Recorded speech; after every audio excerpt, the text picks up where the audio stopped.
Hey guys, welcome back. This is the Young Jedi CCG YouTube channel, the Jedi Council. Back here with a long requested video actually on how to pod race. So you guys have probably seen these pod racer rule cards that come with the Boonta Eve pod race. They make a nice little diorama there in the background of Anakin's pod racer going through the canyon. But the rules are kind of confusing if you've never pod raced before. There's a lot of terminology between laps, thrust, handling, refueling, and the objective card itself doesn't really give you a very good explanation on how to do this. So I decided to make a video for you guys actually walking through the rules, but showing you in real life how that works with actual cards. So let's get right to it. First off here, we have the Boonta Eve Classic. So if you're going to pod race, you need to start this as one of your weapon, battle, or starship cards as the wild slot. So you do lose an enhanced character in that slot because this still counts as an enhanced card. But if you do that, you basically start on the table, the Boonta Eve Classic, which then makes you eligible to pod race. I was showing these have to be part of your main deck. It doesn't in any way give you the right to start a pod racer, like it does in Star Wars CCG, so you still need to naturally come upon your pod racer in your deck.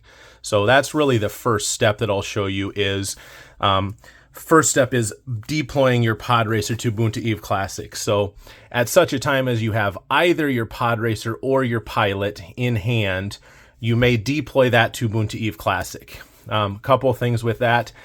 One, it does count the counters that you play, so that reduces the number of counters you can play that turn. So just counts the same as if you deployed it to the planet. So that would use up 2 counters.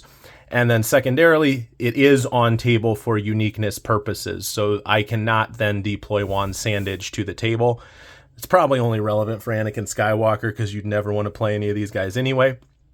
But that's the getting your pod racer onto the objective. Once you have your pod racer, then you can search your draw deck for the pod and play it also for appropriate counters. So that would then cost an additional 1. And that does work vice versa. So if I come into my pod first, I can play my pod and then play my Juan Sandage. So basically to get these, obviously the Anakin's friend characters are very relevant, where you have Kitzer to get a weapon, or Wald to get a character. You can use those, of course, to take these into hand and then play them to the Boonta Eve Classic. So that's one very common strategy.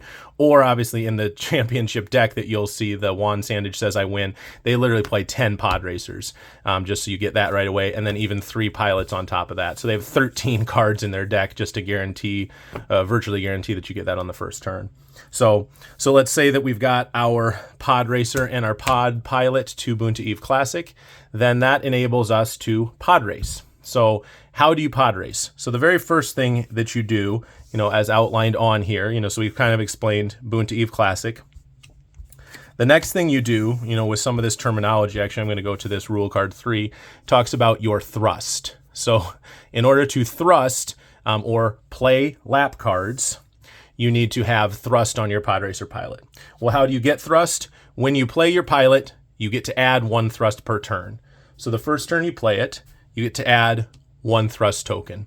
So you do need tokens or dice to document this, but basically we would put that down, add 1 thrust. That'll enable us to play 1 card. So obviously one thing we can do, just using this deck as an example, for the first card, you go by the destinies when you play this. So playing a lap card just means taking a card from your hand, placing it to the table, and declaring it to be a lap card. Now, obviously, in this case where there's 2 destiny numbers, you certainly do need to choose which one you're using. In this case, the only usable one would be a 1, so you'd say, I'm using this as a 1. And so you play that is your 1, and that uses up your 1 thrust. So that's playing a lap card. Now, obviously, if this gets to be the number 2, then, that means on that turn, I can play 2 lap cards. So I can go 2 with the starship there. And then I can go 3 with the Gunga City there. So basically, that's how many you can play per turn. Now, the other thing to be aware of then, so that's kind of playing a lap card. Now, the other thing to be aware of is what they call your handling number. So your handling number means the number that you can play as a wild card. So Juan Sandage here, probably won't be able to see this on the camera, but his collector number is 14. And so that's actually the rule, is that the last digit of your collector number is your handling number. I know that seems really stupid, but that is how they designed it. They didn't just print a separate handling number on the card. They want you to actually reference the collector number, last digit, and that is your handling number. So what that means basically is Juan Sandage can play the number 4 as a wild card. So any Destiny 4 I have in my deck, Bravo Pilot, Juan Sandage's Podracer, they're all wild. Now the only restriction to be aware of with that is that you can only play 3 wild cards per lap. And again, I'm giving you the basic rules before they were errated. These rules have been errated, so I'm giving you the rules as they appear on the rule cards. I'll cover at the end what the differences are, but in the main video here, I'm talking about the rules as printed on the rule cards. So you can play these as a wild. So basically, if I had that 2 thrust number available, I could play this as a 2, then I could play this as a 3.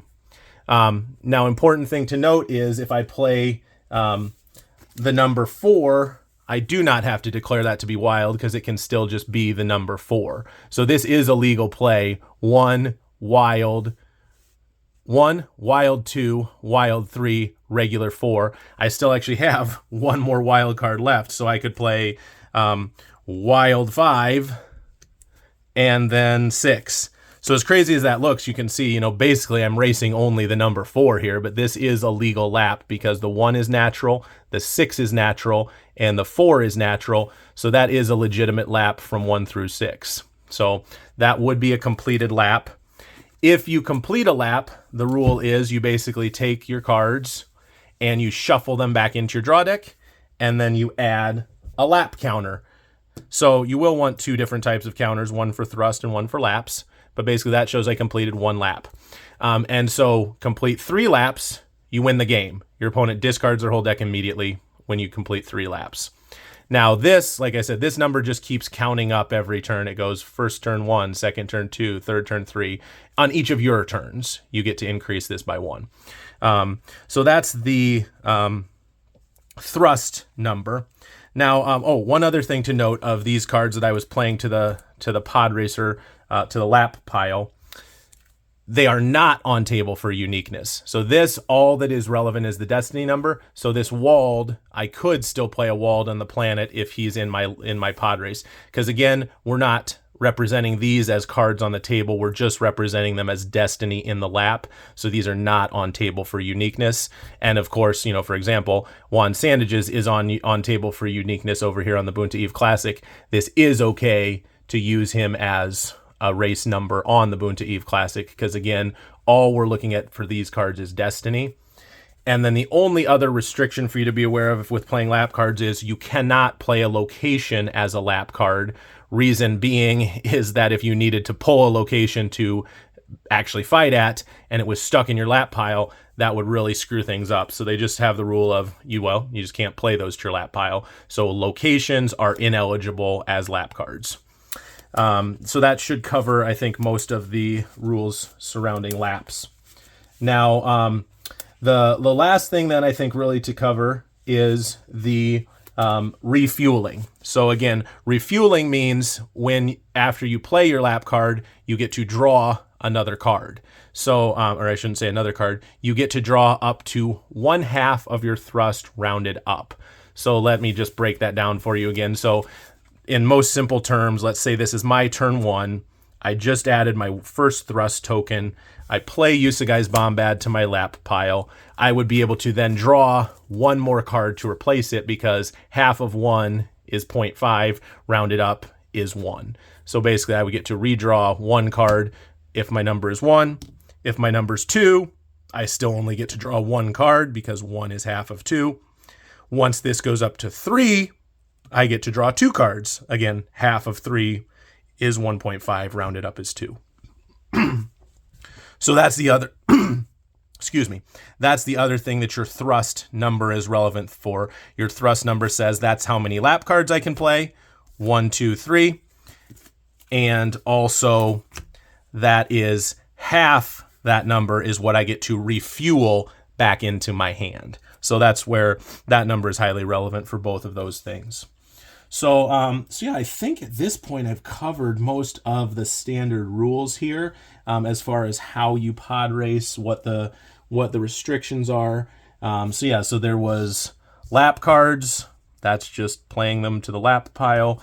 There's the Boon to Eve Classic. That's the objective. We talked about that. There's the thrust. That's this key number. The handling is your pilot's wild card number. And the refuel is half of the handling number. Excuse me. Refuel is half of the thrust number. Like I said, the terminology here gets a little screwy because they're using so many random non-game terms to describe pod racing.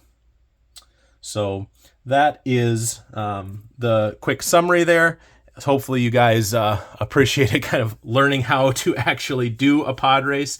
And, you know, when we talk through the deck tech, you'll see kind of the Juan Sandage Says I Win deck. We'll go through that. But hopefully this gives you a primer on how to pod race so that when I go through that deck and explain it, you'll be able to see kind of the tech behind it and so forth.